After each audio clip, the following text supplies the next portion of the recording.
dosa.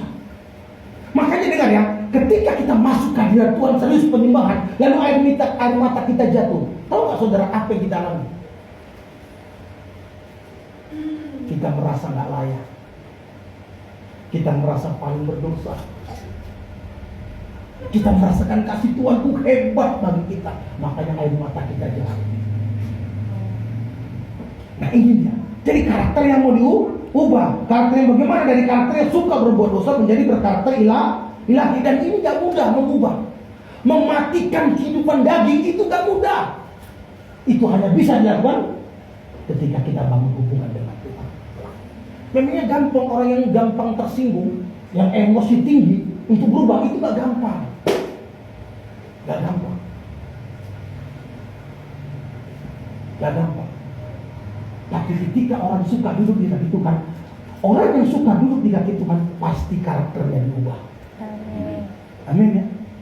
Jadi bukan hanya orang yang setia beribadah, tapi orang yang beribadah tapi suka duduk di kaki Tuhan, itu pasti berubah. Kata-katanya beda. Tadi awal saya sudah bilang, karakternya beda, kata-katanya beda. Makanya nanti mungkin ada di STM, di lingkungan, orang yang bilang, kok Eda itu sekarang beda ya? Kok Laya itu beda dia ya? Dan dia tertarik untuk datang kepada Tuhan karena melihat dirinya. Amin. Nah, yuk sekarang kita lihat nih.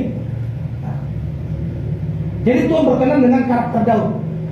Aku telah menemukan Daud bin Isai, seorang yang berkenan di hatiku.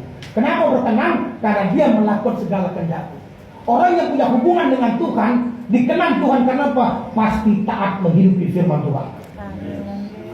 Tahu dosa dia ketolak. Ngalami jatuh dalam dosa, nanti kita buka ya. Daud juga pernah jatuh dosa, pernah. Dia pernah mengambil istri prajuritnya. Tapi ketika ditegur Tuhan, Daud tahu bagaimana mengambil hati Tuhan. Daud pernah sombong, pernah. Karena dia begitu gagahnya, prajuritnya banyak sampai 1 juta orang lebih. Dia sombong. Dan Tuhan menghajar dia. Dan dia bilang, Tuhan, lakukan apa yang mau lakukan padaku. Aku sadar, aku sudah berdosa padamu.